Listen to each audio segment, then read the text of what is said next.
Earlier, people used to call a Muslim as Mia Sahib, and his word was considered to be an authority. एक मुस्लिम जाने जाते थे अपने सच्चे मन के लिए. Why and when all of this changed? India में एक मिथ है unity in diversity. As per a survey by Pew Research Center, 93% of the Muslims view Hindus favorably, but only 65% Hindus view Muslims positively. नमस्ते दोस्तों, मैं हूं देवोजीत और आप देख रहे हैं फैक्ट्स बाय स्नेहा देवोजीत. क्या मुस्लिम सच में खराब होते हैं? क्या खाली मुस्लिम ही टेररिस्ट होते हैं? इंडिया में क्या सच में लोग मुस्लिम्स को पसंद नहीं करते?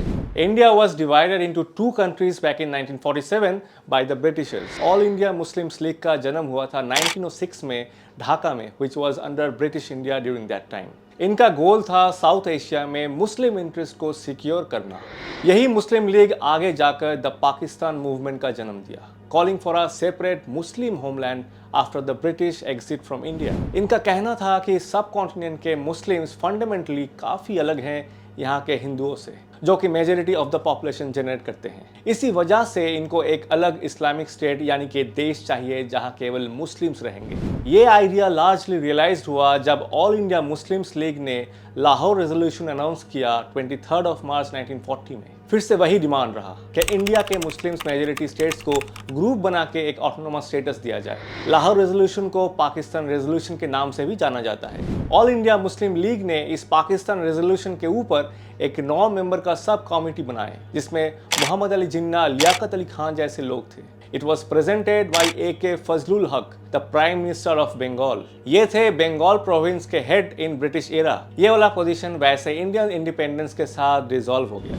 अगर हिस्ट्री देखा जाए तो professor Ishtiaq Ahmed of the Stockholm university और professor Shamsul Islam of the university of Delhi, इन दोनों ने कॉलोनियल इंडिया के मुस्लिम्स को 2 कैटेगरीज में डिवाइड किए जब इंडियन इंडिपेंडेंस मूवमेंट चल रहा था. पहला, नेशनलिस्ट मुस्लिम्स, इंडियन मुस्लिम्स जो बंटवारे के अगेंस्ट थे और इंडियन नेशनलिज्म के साथ जुड़े थे. और दूसरा, मुस्लिम नेशनलिस्ट, जिनको एक अलग मुल्क चाहिए था मुस्लिम्स के लिए. ऑल इंडिया आजाद मुस्लिम कॉन्फ्रेंस ने रिप्रेजेंट किया नेशनलिस्ट मुस्लिम्स को और ऑल इंडिया मुस्लिम लीग ने किया मुस्लिम नेशनलिस्ट को.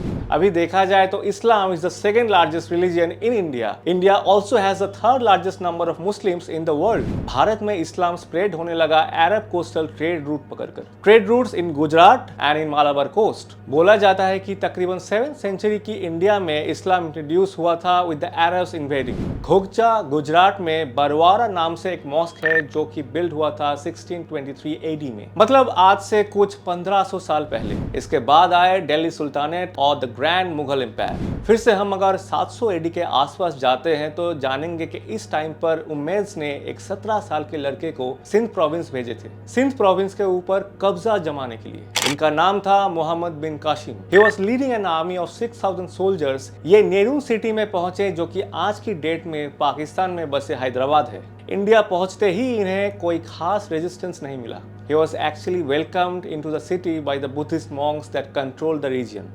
इस रीजन के तकरीबन हर एक शहर वॉलंटरीली मुस्लिम कंट्रोल में आ गए थे with no fighting at all. In some cases, oppressed Buddhist minorities reached out to the Muslim armies for protection against Hindu governors. लेकिन दाहिर, जो कि राजा ऑफ सिंध थे, इन्होंने इस मुस्लिम एक्सपेंशन को अपोज किया और 1712 में इन दोनों आर्मीज के बीच जंग हुई, इसमें जीत हुई मुस्लिम्स की. With the victory all of Sindh came under Muslim control. लेकिन नोट करने वाली बात है कि सिंध में किसी ने किसी को फोर्स नहीं किया टू कन्वर्ट इनटू इस्लाम. यहाँ लाइफ वैसे ही चल रही थी जैसे जंग से पहले चलती थी. Muhammad bin Qasim promise security and religious freedom to all Hindus and Buddhist under his control. For example, Brahmin caste के लोग अपने जॉब कंटिन्यू करने लगे एज टैक्स कलेक्टर्स और बुद्धिस्ट मॉन्क्स अपने मोनेस्ट्रीज को लेकर खुश थे. अभी इंडियन इस्लामिक हिस्ट्री से फिर से थोड़ा आगे आते हैं.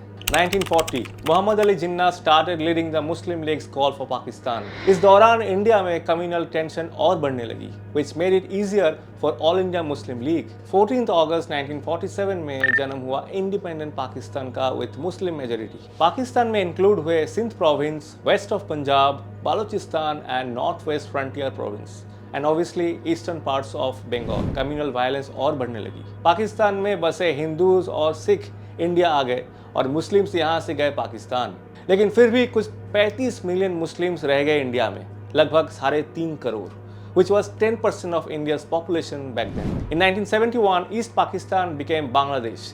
East Pakistan, a Bengali-dominated province, fought for their independence from Pakistan and became the independent country of Bangladesh.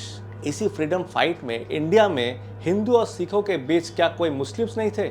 जरूर थे। मुस्लिम लीडर्स जैसे कि मौलाना Abdul Kalam Azad, doctor Zakir Hussain and Maulana Mohammad Ali were key figures in the fight for freedom. Mahatma Gandhi और अल्लामा इकबाल हाथ मिलाए to launch a non-cooperative movement against the British rule. ये movement Hindus और Muslims के बीच के संबंधों को और यूनाइटेड किए। इस सारे स्ट्रगल से एक सॉलिडरिटी बना जो कि एक ड्राइविंग फोर्स था ओवरऑल इंडिपेंडेंस मूवमेंट में। Maulana Abdul Kalam Azad, doctor Zakir Hussain and Rafi Ahmed Kidwai played essential roles within the Indian National Congress, the principal political party driving the freedom movement. यहाँ तक तो फिर भी सब ठीक था, लेकिन पोस्ट इंडिपेंडेंस हिंदू मुस्लिम रिलेशन में इतना ज्यादा सुधार नहीं आ पाया। As per a survey by Pew Research Center, 93% of the Muslims view Hindus favorably, but only 65% Hindus view Muslims positively. लेकिन ऐसा क्यों? हिंदूज आखिर क्या सोचते हैं मुस्लिम्स के बारे में? ये सर्वे किया गया कुछ 3500 इंडियंस के ऊपर between September to October of 2018। India में हिंदूज मुस्लिम्स के लिए हमेशा खराबी सोचते हैं। ऐसा भी नहीं है। अगर सोचते हैं भी तो ऐसा क्यों है? हिंदू शायद मुस्लिम्स को एक ही ढांचे में देखना पसंद करते हैं, लेकिन ये भी तो ठीक नहीं है ना। इंडिया में एक मिथ है यूनिटी इन डाइवर्सिटी। आप हिंदू मुस्लिम छोड़ दो, यहाँ तक तो हिंदूस में भी प्रॉब्लम्स भरे पड़े। एक बंगाली बिहारी को टॉलरेट नहीं कर पाते and vice versa. South Indians north Indians को पसंद नहीं करते एंड वाइस वर्सा। हिंदू समाज में आइडियली एक शेड्यूल कास्ट की शादी ब्राह्मण या बाकी अपर कास्ट में होनी नहीं चाहिए। इसके अलावा रीजनल बेसिस पर भेदभाव तो है ही। एक टाइम था जब हम मुस्लिम्स नाम के साथ ईमानदारी जोड़ते थे। Earlier people used to call a Muslim as Mia Sahib and his word was considered to be an authority because of his impeccable character as known to all in the locality. एक मुस्लिम जाने जाते थे अपने सच्चे मन के लिए। Why and when all of this changed? Terrorist tag मिलना obviously एक कारण है, thanks to horrific events like 9/11, 26/11 etc. अब कहीं भी कुछ टेररिस्ट एक्ट सामने आता है तो लोग बिना जाने मुस्लिम्स को ही जिम्मेदार कर देते हैं। बोलते हैं कि all Muslims are not terrorist but all terrorists are Muslim. बात तो वैसे गलत है। दुनिया भर में हिंदू क्रिश्चियन एक्सट्रीमिस्ट ग्रुप्स भरे पड़े हैं। याद है इंडिया में घटे समझौता express bombings? The Samjhauta Express, a train connecting Delhi and Lahore, was struck by a terrorist attack on 18th of February 2007. इनके पीछे ओरिजिनल लिंक था अभिनव भारत का, जो कि एक हिंदू फंडामेंटलिस्ट ग्रुप रहा है। In the Malegaon blast are from a Hindu group called Abhinav Bharat, a group that isn't afraid of admitting to retaliatory action. 2011 में स्वामी असीमानंद सामने आए और कन्फेस किए कि समझौता एक्सप्रेस बॉम्बिंग में ये इन्वॉल्व थे। All the four accused, and this is significant, Asimanand, Lokesh Sharma, Kamal Chauhan and Rajendra Chaudhary have all been acquitted by the Special NIA Court. Swami Aseemanand was an RSS member. इसके अलावा 2007 की अजमेर दरगाह incident, जिसके पीछे भी बोला जाता है कि RSS जिम्मेदार थे। अजमेर धमाके के केस में 2 लोगों को सजा सुनाई गई है। भावेश पटेल और देवेंद्र गुप्ता को सजा सुनाई गई है।